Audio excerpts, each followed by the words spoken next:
우리는 흔히 어떤 사람에 대해 참 사람은 바뀌지 않아 라고 말할 때가 있습니다. 또 반대로 저 사람 참 많이 변했네 라고 말할 때도 있습니다. 어떤 부분에 대해 말하는 것이고 어떤 관점으로 하는 말인지에 대한 차이는 있겠지만 아무튼 사람은 바뀌는 겁니까? 아니면 바뀌지 않는 겁니까? 분명 사람마다의 기질, 성격이 있고 또 삶의 방식이나 태도 그리고 습관 같은 것들이 어떤 경우들은 바뀌는 것 같기도 하다가 또 어느 순간에 가서 보면 결국 바뀌지 않는다고 느껴지기도 합니다. 그래서 인간은 매우 복잡한 존재로 느껴지기도 하면서 정말 가장 알다가도 모를 게 사람이라는 말들을 하게 됩니다. 또한 그러다 보니 인간 자체에 대해 연구하고 분석하는 학문들이 있는 건지도 모르겠습니다. 그런데 그런 자연인들의 관점에서가 아니라 예수님 안에 들어와 있는 우리 그리스도인들의 영적 관점에서도 이 점에 대해 생각지 않을 수가 없습니다. 왜냐하면 그리스도인이란 성령에 의해 거듭난 새로운 피조물이라고 믿기 때문입니다. 그런즉 누구든지 그리스도 안에 있으면 그는 새로운 피조물이라. 옛 것들은 지나갔으니 보라 모든 것이 새롭게 되었도다. 고린도후서 5장 17절. 이 말씀처럼 완전히 새로운 존재가 된 것이라면 당연히 모든 면에서 완전히 달라져야 하고 또 그것이 확연히 느껴져야 하지 않겠습니까? 어떻습니까? 여기 계신 형제 자매님들은 예수 그리스도 안에 들어와 새로운 피조물이 된 분들이십니까?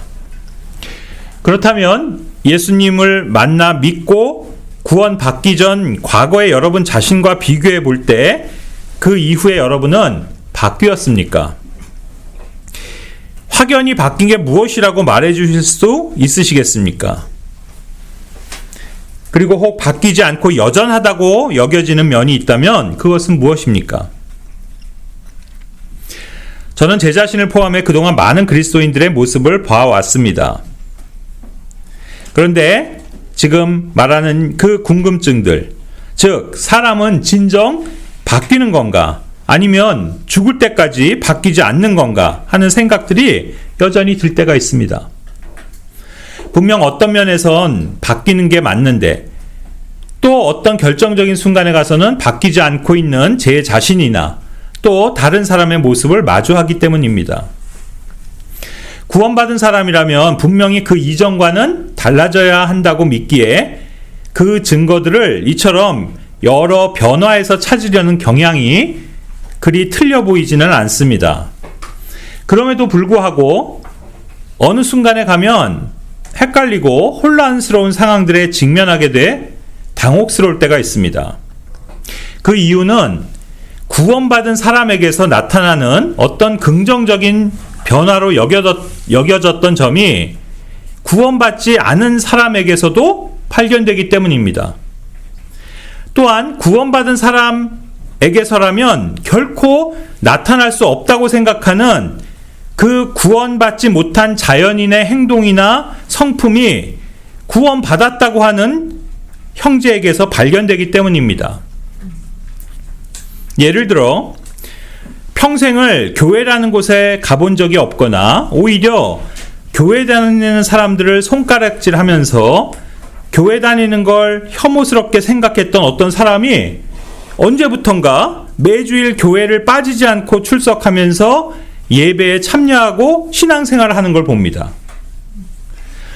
그럴 때 보통 사람들은 그 사람 신상에 무슨 큰 변화가 있었나 보다 라고 생각합니다. 또한 복음과 구원이라는 관점에서 판단하는 우리 같은 사람들도 그 사람이 아마 구원받았나 보다 라고 그렇게 생각할 겁니다. 그렇지만 우리 모두 인정하다시피 거듭나지 않은 사람도 충분히 신실하게 교회 생활을 하는 종교인이 될 수 있다는 사실입니다. 그런가 하면 그렇게도 술을 좋아하고 하루에도 2갑 이상씩 담배를 피워대던 골초가 어느 날 갑자기 술을 끊고 담배를 끊는 모습을 볼 때 그것이 확실한 구원의 증거라고 생각합니다. 당연히 술, 담배를 끊는 것이 구원이 가져오는 한 가지 결과가 될 수 있음을 부정하진 않지만 성령에 의해 거듭나지 못한 사람도 그런 나쁜 습관을 청산할 수 있는 가능성이 있음도 부인할 수 없습니다. 또 반대로 여전히 술과 담배를 끊지 못하고 있음에도 자신의 구원을 확신하는 그리스도인들도 있음을 인정합니다. 심지어 분명 구원받은 그리스도인으로서 한동안 신실하게 그리스도를 따르던 사람이 어느 날 갑자기 태도가 돌변해 교회를 떠나고 더 나아가 그리스도를 버리고 예전 구원받기 이전과 같은 삶을 아무렇지 않게 다시 사는 경우들도 봅니다. 교회 안에서 다른 성도를 속여 사취하는 사람, 즉 크게 한탕 사기를 치고는 야반 도주한 그런 그리스도인에 대해 들은 적이 있습니다. 또한 아내를 상습적으로 때리는 그 가정폭력 때문에 이혼을 당한 형제를 본 적도 있습니다. 그런가 하면 교회 안에서 어떤 기혼의 형제와 자매가 서로 눈이 맞아 무리를 일으키는 경우도 봤고, 세상 사람들의 그 흔한 표현처럼 바람이 나서 가정이 파탄나는 경우도 있습니다. 그런가 하면 어떤 불미스러운 다툼이 일어날 때 불신자들처럼 입에 담기 힘든 비난과 욕설과 저주를 퍼붓는 그리스도인들도 있고, 그야말로 이 세상 불신자들 사이에서나 연출될 수 있는 그런 볼상사나운 장면을 연출하는 그리스도인들이 많이 있습니다. 심지어는 교회 목사나 장로라고 불리며 지도자로 행세하는 사람들이 교회 돈을 횡령하거나 편취하는 일 또한 숱하게 봤습니다. 우리는 지난주 이 시간을 통해 신약 성경에서 교회 안에 그리스도인들에게 주는 그 많은 종류의 명령들을 확인하지 않았습니까? 그 많은 명령들이 우리 그리스도인들에게 주어졌다는 건 뒤집어서 생각해 보면 그 명령들과는 반대로 살아가는 그리스도인들이 생길 수 있기 때문이 아니겠습니까? 즉, 그리스도인들에게 거짓말하지 말라, 정직하라 라고 명령하는 이유는 비록 어떤 사람이 구원받았지만, 그리스도인이 되었지만 그가 거짓말할 수 있기 때문이 아니겠습니까? 형제를 속여 빼앗지 말라고 했다는 건 형제를 속이고 등쳐먹는 형제가 교회 안에 있다는 말이 아니겠습니까? 침상을 더럽히지 말라고 그리스도인에게 명령하는 이유는 음행함으로 결혼 생활을 더럽히는 그리스도인이 있기 때문이 아니겠습니까? 또한 추잡한 말이나 부패한 대화를 하지 말고 은혜로운 말을 하라고 명령하신 이유는 여전히 욕설을 하거나 추잡한 말을 하거나 더러운 대화를 하는 그런 그리스도인들이 있기 때문이 아닙니까? 그런데 이처럼 그리스도인들을 대상으로 거론된 이 모든 내용들이 사실상 구원받지 않았을 때, 즉 과거에 그 죄인들이 짓는 죄들 또 악행들과 대동소이하다는 것을 잘 알 수 있습니다. 그렇다면 많은 그리스도인이 구원받았지만 별로 바뀐 게 없다는 거 아닙니까? 그래도 그 죄를 짓는 빈도나 정도는 많이 줄지 않았을까요? 라고 말하는 분이 혹 계실까요? 그럴 수 있죠. 그래서 그런 말이 여러분에게 좀 위안이 되십니까? 그렇습니까? 구원받기 전엔 습관적으로 매일 거짓말을 했지만 구원받은 지금은 일주일에 한 3일 정도만 거짓말을 합니까?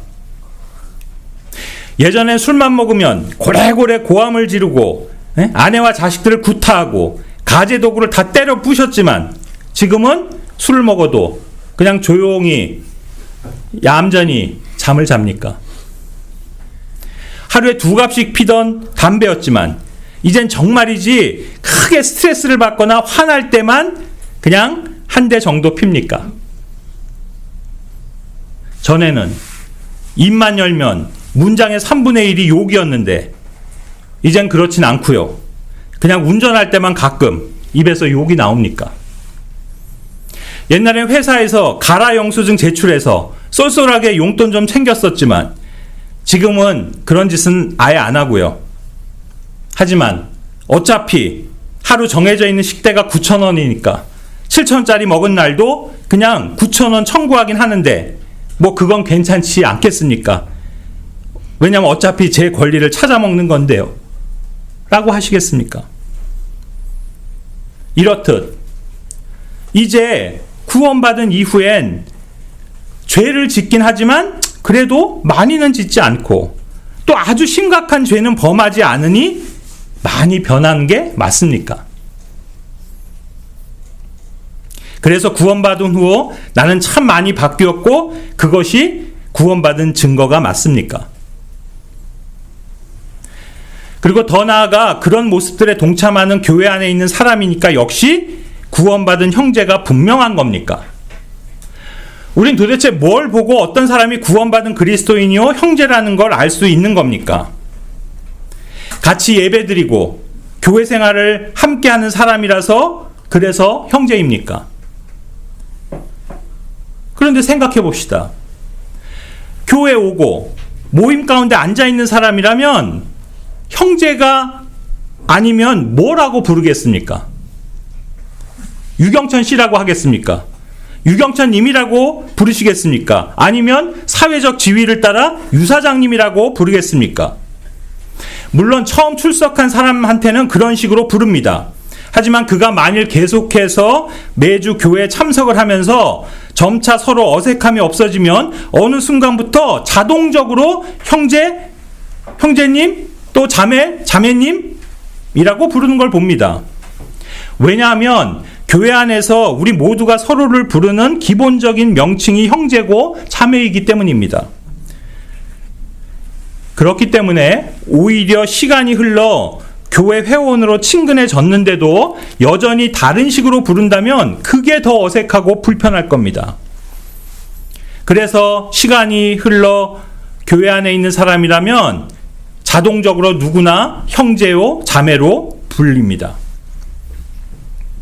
그런데 거기서 시간이 더 흘러 그 형제라 불리던 또는 자매라 불리던 사람이 아까 말했던 그 구원 없는 불신자들과 똑같은 본성을 드러내며 이상한 길로 가버리거나 사나운 짐승처럼 돌변해 대드는 모습을 볼 때 그가 정말 구원받은 형제였나?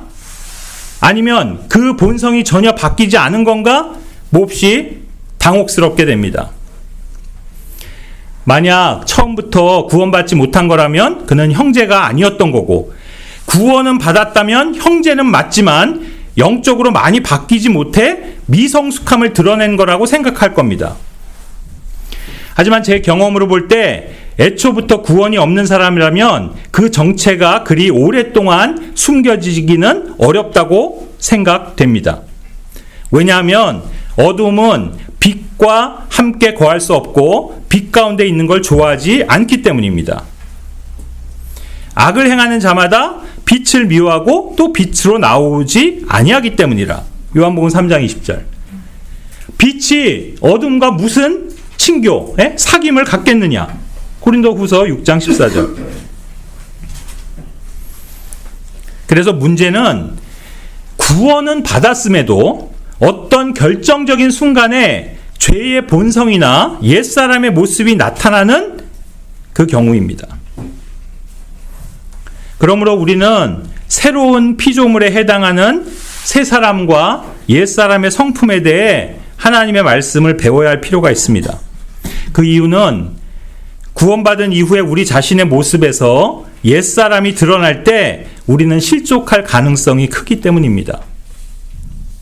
단순히 옛 사람의 행위로 어떤 문제에 봉착하기 때문만이 아니라 거기서 우리 스스로가 큰 실망과 회의에 빠져 근본적인 데서부터 구원이 흔들려 버리기 때문입니다.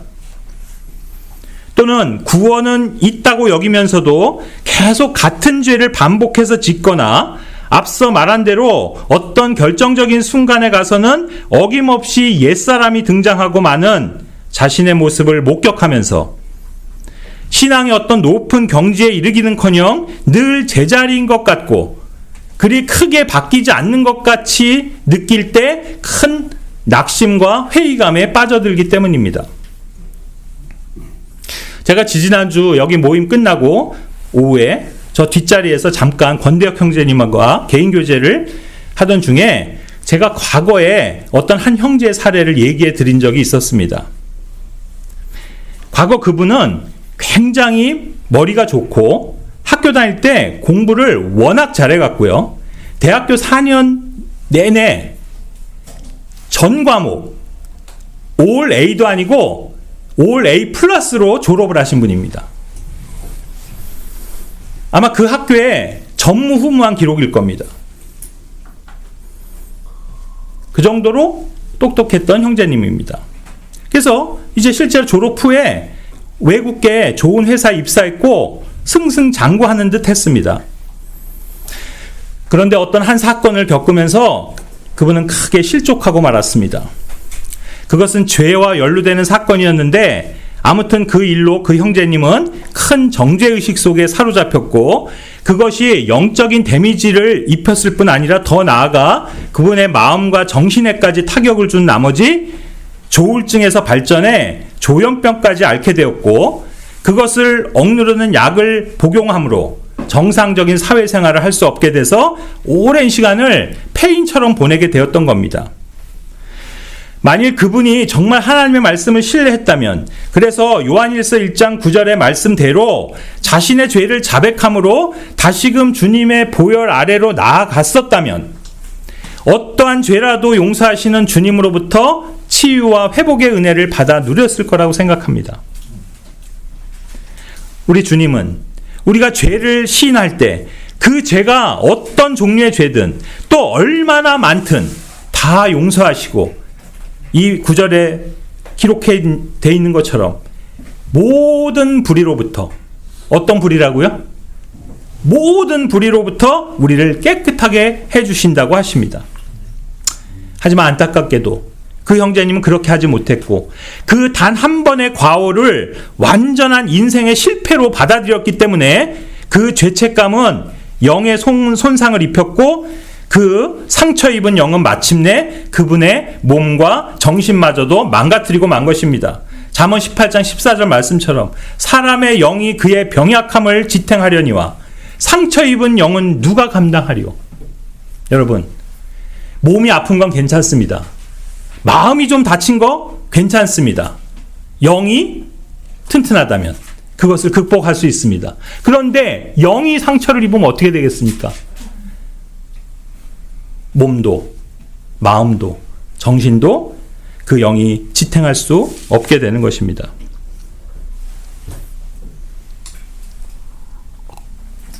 저는 과거에 그리스도인은 죄를 짓지 말아야 한다고 배웠습니다. 당연한 말입니다. 그런데 죄를 짓지 않고 살 수 있다고도 배웠습니다. 다시 말해 전적으로 순종해서 살면 예수님처럼 전혀 죄를 짓지 않는 상태가 될 수 있다고 배운 겁니다. 그리고 죄를 짓지 않는 상태로 점점 나아가는 것이 구원받은 이후 그리스도의 성화, sanctification이라는 단계라고 그렇게 배웠습니다. 그래서 예수 그리스도를 닮아가고 점점 그분처럼 돼가는 것이 그리스도인이 가져야 하는 하나의 중요한 인생 목표로 생각했었습니다. 그 근거는 그리스도를 따르는 자라고 표현된 고린도전서 11장 1절을 당시엔 그리스도를 닮아간다는 말로 표현했던 것입니다. 지금도 이 구절을 개역성경은 그리스도를 본받는다라고 표현하고 있습니다. 얼핏 보면 그 말이 맞는 것 같고 또 다 같은 말처럼 그렇게 다가옵니다. 그래서 그런 가르침의 개념들이 옳은 지표처럼 여겨집니다. 제가 학생 시절 선교에 있을 때 배웠던 하나의 책과 개념이 하나 있는데 그것은 찰스 쉘던이 쓴 그리스도라면 어떻게 하실까라는 제목의 책이었고 거기서 가르친 원리는 그리스도인이 어떤 상황에 맞닥뜨렸을 때 만일 예수님이라면 어떻게 행동하셨을까를 생각함으로 그리스도처럼 죄를 짓지 않고 그 상황에서 승리할 수 있다는 거였습니다. 이 얼마나 그럴싸해 보이는 말입니까? 그런데 저에게는 그게 실제로는 적용이 전혀 되질 않았습니다. 왜 그럴까요? 심지어 당시에 제가 그렇게도 존경하던 디곡 선교사님한테 이렇게 질문했던 적도 있었습니다. 형제님, 그리스도인이 예수님처럼 전혀 죄를 짓지 않는 상태로 살아가는 게 가능합니까? 그러자 그분의 대답은 가능하다는 거였습니다. 그래서 저도 언젠가는 그렇게 전혀 죄를 짓지 않는 상태의 경지에 오를 날이 있을 거라 기대하면서 노력해 보았지만 가면 갈수록 점점 그와는 정반대로 되어가는 제 자신을 발견할 뿐이었습니다. 도대체 왜 나는 그리스도처럼 되고 그분을 닮아가는 게 불가능한 일입니까? 형제자매님들은 그 이유를 아십니까? 저는 예수 그리스도처럼 제 안에 전혀 죄가 없는 게 아니었기 때문입니다. 히브리서 4장 12절에는 예수 그리스도 안에는 그분은 죄가 없다고 말씀을 하시지만 저는 있더라고요. 그래서 아무리 그리스도처럼 하고 싶고 그리스도를 닮아보고 싶어도 가로막는 게 있는데 바로 죄입니다. 지금도 어떤 교회들은 예수 그리스도께서 십자가에서 모든 죄를 제거하셨기 때문에 더 이상 우리 안에는 죄가 없다라고 가르칩니다. 그래서 죄로부터 완전히 해방되었고 자유로워졌다는 겁니다. 그러면서 그것을 죄사함의 신비라고 표현합니다. 하지만 우리가 가진 성경은 우리 안에 여전히 죄가 있다고 말합니다. 로마서 7장 17절부터 21절까지입니다. 그런즉 이제 그것을 행하는 자는 더 이상 내가 아니요 내 안에 거하는 죄니라. 내 안에 곧 내 육신 안에 선한 것이 거하지 아니하는 줄을 내가 아노니 원함은 내게 있으나 선한 그것을 어떻게 행할지는 내가 찾지 못하노라. 이는 내가 원하는 선은 내가 행하지 아니하고 도리어 내가 원치 아니하는 악을 곧 그것을 내가 행하기 때문이라. 이제 내가 원치 아니하는 그것을 내가 행하면 그것을 행하는 자가 더 이상 내가 아니요 내 안에 거하는 죄니라. 그런즉 내가 한 법을 발견하노니 곧 내가 선을 행하기 원할 때에 악이 나와 함께 있는 것이로다. 더 나아가 내 안에 죄가 없다고 말하는 사람이 있다면 오히려 그 사람이 구원받지 못한 사람이라고까지 요한일서 1장 8절을 말씀하십니다. 만일 우리에게 죄가 없다고 우리가 말하면 우리가 자신을 속이며 또 진리가 우리 속에 있지 아니하니라. 자, 그러면 도대체 어떻게 되는 겁니까? 분명 예수님께서는 십자가에서 우리의 죄들을 모두 용서하시며 구속하셨고 이 세상의 모든 죄들을 제거하시기까지 하셨는데 어찌 우리에겐 계속해서 죄가 남아있는 겁니까? 그 이유를 쉽게 한마디로 말하면 죄 있는 육신은 아직 구원받지 못한 채 남아있기 때문입니다. 엄밀히 말해 현재 완료된 구원의 영역은 혼입니다. 물론 당연히 혼이야말로 나로 표현되는 그 주체입니다. 하지만 구원받은 내 혼은 여전히 내 육 안에 갇혀 있는데 그 육 안에는 여전히 죄가 거한다는 말입니다. 그리고 내 혼이 구원받았을 뿐 아니라 내 영이 새로운 영으로 다시 태어났는데 그것이 우리 안에 내주하시는 성령님과 연합된 새 영이고 성경은 그 존재를 새 사람이라고 부릅니다.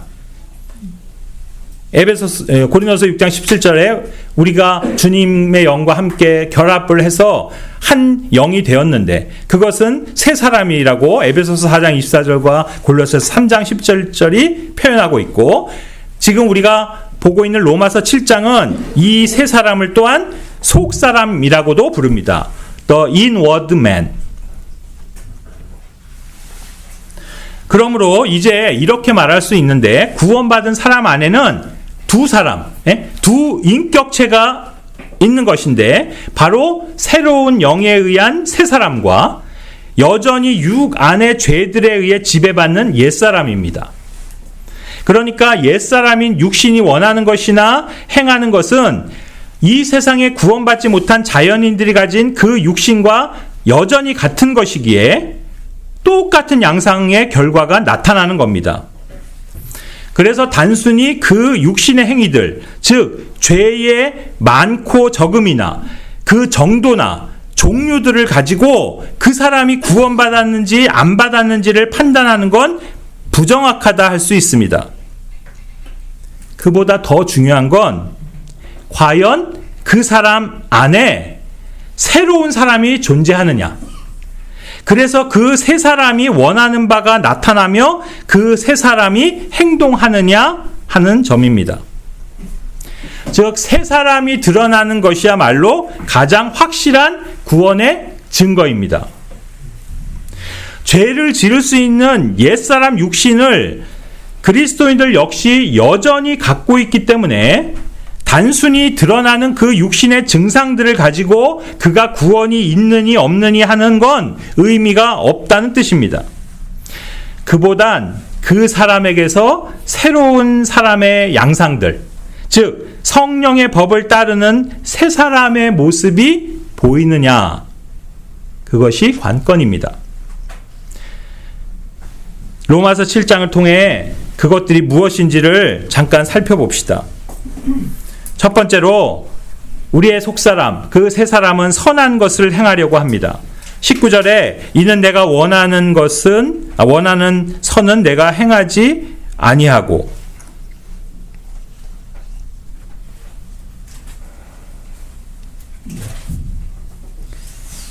나는 선을 행하기를 원합니다.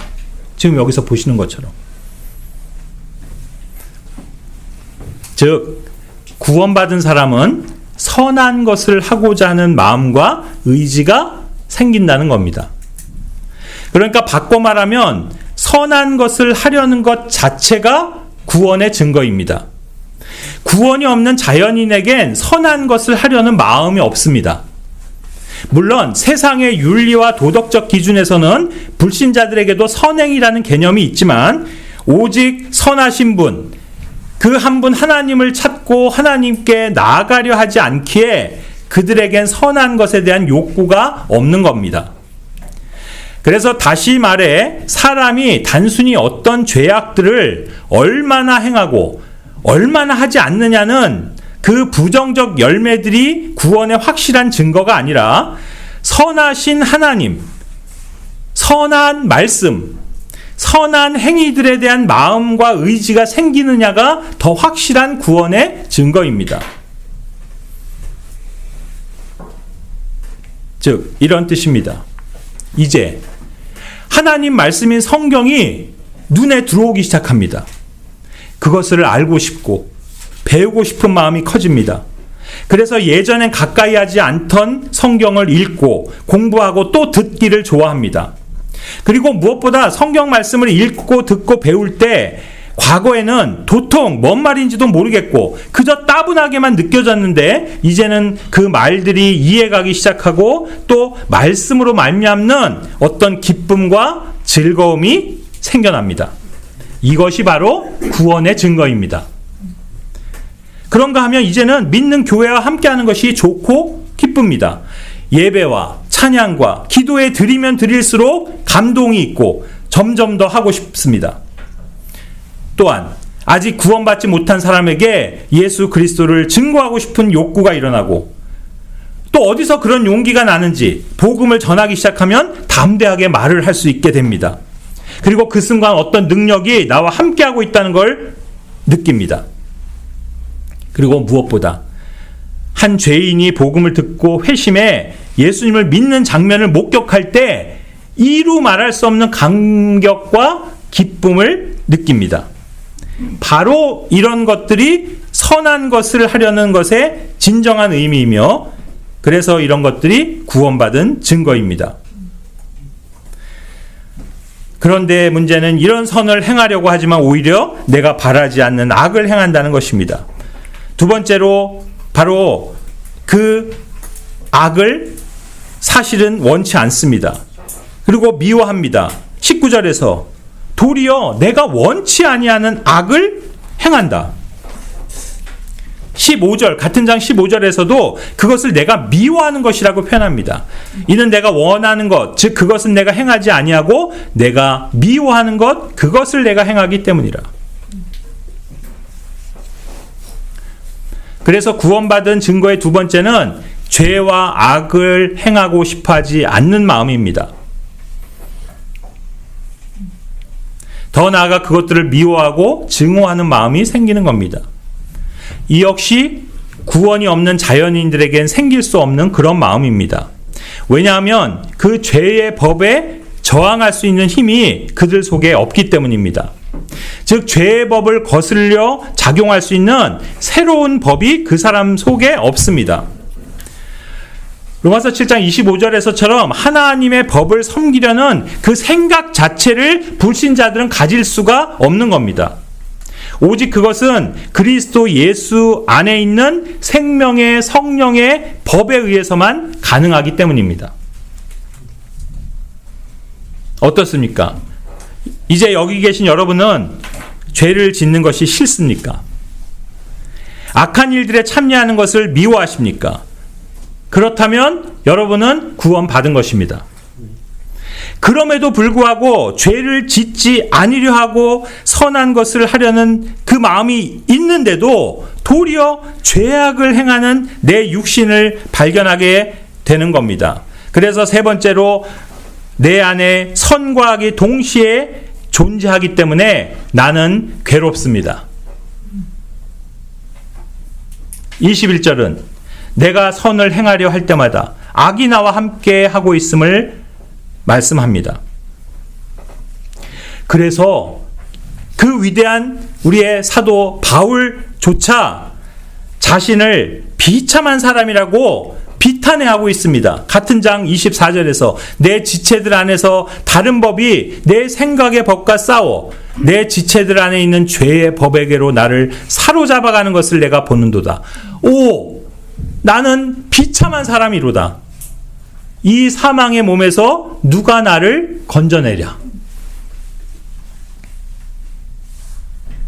그래서 정말 아이러니하게도 가장 분명한 구원의 증거는 죄로 인해 갈등하고 사망의 몸으로 인해 괴로움을 느끼는 상태인 겁니다.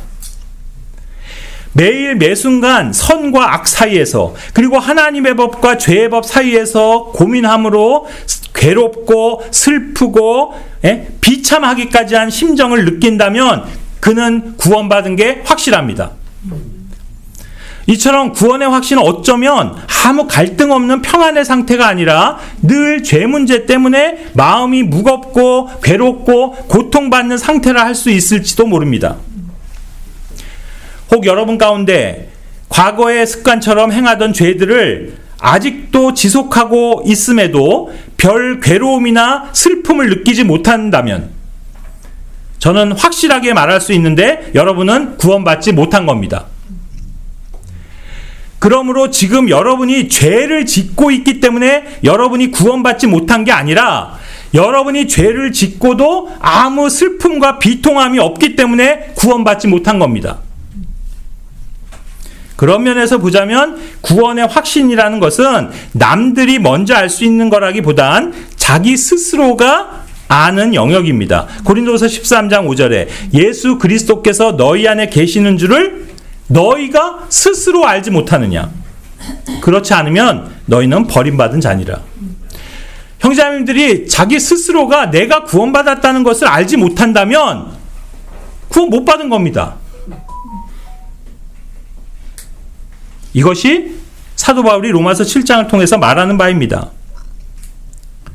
만일 바울처럼 구원받은 사람이 아니라면 그가 비록 괴테나 니체나 섹스피어나 샤르트르나 월트 휘트만이나 토마스 엘리엇과 같은 그 위대한 소설가 또는 시인일지라도 절대로 이 로마서 7장과 같은 내용의 글은 쓸 수가 없을 겁니다. 그 이유는 그들 모두가 죄 있는 육신만을 가진 사람들로 새 사람이 그 안에 없기에 새 사람에 대해 전혀 알지 못하기 때문입니다. 그러나 바울은 자기 안에 새로운 영이 있다는 사실을 분명히 알고 있었습니다. 동시에 자기가 육신 안에 있다는 사실 또한 잘 알고 있었습니다. 그래서 자신 안에는 늘 선을 행하고자 하는 그 새 사람의 욕구가 있는 동시에 또 한편에선 죄를 따라 악을 행하고 싶어하는 그 옛사람, 즉 육의 욕구도 있다는 사실을 알고 있었습니다. 아니, 단순히 아는 정도가 아니라 항상 그거를 느끼며 살았던 겁니다. 바울뿐 아니라 마찬가지로 이제 구원받은 사람이라면 이 사실들을 알 수 있습니다. 그래서 저도 잘 알고 있습니다. 제 안에는 두 가지 성품, 두 가지 인격, 두 가지 욕구, 두 종류의 사람이 있다는 사실을 말입니다. 그러므로 성별의 문제는 늘 이 둘 중 하나에 대한 선택의 문제이지 시간의 경과에 따라 점진적으로 승화되어 가는 게 아닙니다. 이게 무슨 뜻인지 아시겠습니까? 마치 무슨 돌을 닦는 수도승이나 참선과 자기 수양을 통해 어떤 수준 높은 경지로 점점 발전해 가는 게 아니라는 말입니다. 다시 말해 구원받은 후에 점점 그리스도를 닮아간다는 그 표현이 주는 느낌처럼 신앙생활의 경륜이 쌓여가면서 점점 더 거룩하고 경건하고 죄를 짓지 않는 사람으로 업그레이드 되어가는 시기 아닙니다. 그러니까 구원받은 날로부터 10년이 경과하면 더 거룩한 사람이 되어 있고 또 20년이 지나면 더 훌륭한 사람이 되어 있고 그렇게 한 5, 60년이 흘러가면 이제는 정말 죄와는 무관한 거의 무결점의 인격체가 될 거라 생각하는 건 큰 오해입니다. 물론 그리스도인에게 영적 성장이라는 개념은 분명 존재합니다. 믿음은 커져가고 또 자라가는 겁니다. 또한 지식적으로도 어린 상태가 있는 반면 장성한 상태가 있습니다. 그러므로 당연히 그리스도 안으로 들어온 이후로 우리는 말씀과 기도를 통해 성별과 거룩함을 이루기 위해 순종하는 삶을 살면서 분명 영적으로 장성한 사람이 되어가는 것입니다. 그래서 점점 말씀의 지식이 증가하고 또 지혜가 깊어짐에 따라 틀림없이 죄에 굴복하는 실수가 줄어드는 것이 당연하고 또 그래야만 하는 게 맞습니다. 그럼에도 불구하고 영적으로 다른 차원의 클래스나 경지가 따로 존재하는 건 아닙니다. 예? 즉 another class, another stage가 있는 게 아니라는 말입니다. 누구라도 비록 어제는 거룩한 삶을 살았어도 오늘 다시 육신을 따라 살면 죄를 지을 수 있는 겁니다. 올해는 주님과 잘 동행해 왔어도 내년엔 다시 꼬꾸라질 수 있는 겁니다. 평생 수십 년간 주님을 잘 순종해 살았어도 말년에 가서 크게 범죄할 수도 있고 주님으로부터 돌아서 다른 길로 가버릴지도 모르는 겁니다. 그러므로 우리 주님께서 죄와는 상관없이 두 번째 나타나셔서 우리의 이 구원받지 못한 육신마저도 구속해 주시는 그날이 오기 전까진 지속적으로 이 갈등과 실패 그리고 또다시 용서와 회복과 같은 일들이 수도 없이 반복될 것입니다. 로마서 8장 23, 24절은 그래서 우리는 몸의 구속을 기다리고 있다라고 하십니다. 히브리서 9장 28절은 이제 예수 그리스도께서 두 번째 나타나시면 그때 비로소 우리는 구원에 이르게 될 거라고 약속하고 있습니다. 그래서 이렇게 말할 수 있습니다. 그냥 성령의 인도를 받아 새 사람의 욕구를 행하면 우리의 삶은 생명과 평안과 의로움과 거룩함 속에 있는 거고 육신의 욕구를 따라 죄의 법을 따르면 사망과 슬픔과 죄와 불의 속에 있게 되는 겁니다. 그래서 그저 매일 매순간 성령님께 순종함으로 선한 것에 나를 드리는 것 뿐입니다. 뭐 다른 특별한 비결은 없습니다. 사도 바울도 로마서 7장 18절에서 선한 것을 수행하는 방법을 자신은 찾을 수 없다라고 고백하고 있습니다. 그렇습니다. 사람의 혼은 구원받아도 죄의 법을 섬기는 그의 육신은 그대로입니다. 그래서 구원받았어도 그 구원받지 못한 육신을 따라 살아가는 사람은 바뀌지 않습니다. 반면에 성령을 따라 살아가는 사람은 바뀝니다. 물론 그러나 앞서 계속 강조해 온 것처럼 어떤 면에서 한번 바뀌었다고 그 상태가 지속된다는 보장은 없습니다. 그것은 오직 반복적인 선택과 순종에 의해 그때마다 결정될 뿐입니다. 그래서 앞으로 여러분이 살아가시다가 어떤 구원받은 형제가 너무나 의외의 충격적인 태도로 돌변하는 것을 혹시 보게 된다면 그것은 그가 전혀 바뀌지 않는 그 육신을 따르고 있는 결과라고 이해하시면 됩니다. 우리가 성령으로 거듭나 성령을 소유하고 있다면 기본적으로 우리는 영적인 사람이 맞습니다. 예? 신분적으로는 그렇다는 말입니다. 그러나 실제적으로 봤을 때 우리의 상태가 항상 영적인 것은 아닙니다. 오직 성령의 인도를 받아 성령을 따라 사는 그 순간에만 영적인 사람이라 할 수 있는 것입니다. 그리스도인이라도 여전히 죄 있는 옛 육신의 사람을 따라 살 때는 육신의 행위들로 인해 육신적인 그리스도인이 되는 것입니다. 그래서 이는 마치 우리가 수시로 그 전기 스위치를 껐다 켰다를 반복하며 화장실을 들락거리듯이 하루 안에서도 우리는 수도 없이 이 두 상태를 서로 왔다 갔다 하는 것을 경험합니다. 그런데 사도 바울은 자신의 이 이중적인 상태를 초래하는 그 몸에 대해 탄식을 토로하면서도 결국 예수 그리스도를 통해 하나님께 감사를 드리고 있습니다. 25절에. 무엇에 대해? 왜 감사하는 겁니까? 그것은 바로 그 사망의 몸이 구속되는 날이 예수 그리스도와 함께 올 것이고 그 날이 되면 그렇게도 변하지 않고 바뀔 수 없었던 이 몸이 이제는 예수 그리스도의 몸으로 일순간 변화될 것이란 사실 때문입니다. 요한일서 3장 2절 사랑하는 자들아 이제 우리는 다 하나님의 아들들이니라. 우리가 앞으로 어떻게 될지는 아직 나타나지 아니하였으되 그분께서 나타나시면 우리가 그분과 같게 될 줄 아노니 이는 우리가 그분께서 계신 그대로 볼 것이기 때문이라. 그리스도인의 몸은 죄 없는 상태의 몸, 완전 무결한 몸으로 점진적으로 바뀌어가는 게 아니라 주 예수님이 나타나시어 우리를 부르실 때 일거에 바뀌는 것입니다. 그것이 우리가 믿는 바이며 소망하는 바입니다. 다 함께 고린도전서 15장 51절과 54절부터 54절을 읽고 말씀을 마무리하겠습니다. 보라, 내가 너희에게 한 가지 신비를 보이노니 우리가 다 잠자지 아니하고 마지막 나팔 소리가 날 때 눈 깜짝할 사이에 순식간에 다 변화하리라. 나팔 소리가 나매 죽은 자들이 썩지 아니할 것으로 일어나고 우리가 변화되리니 이 썩을 것이 썩지 아니함을 입고 이 죽을 것이 반드시 죽지 아니함을 입으리로다. 그리하여 이 썩을 것이 썩지 아니함을 입고 이 죽을 것이 죽지 아니함을 입을 때에는 기록된 바 사망이 승리 가운데서 삼켜졌도다 하신 말씀이 성취되리라. 아멘.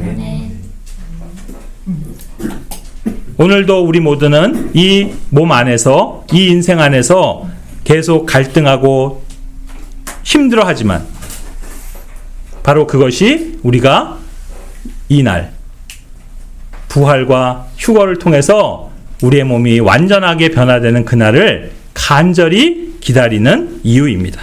기도하겠습니다.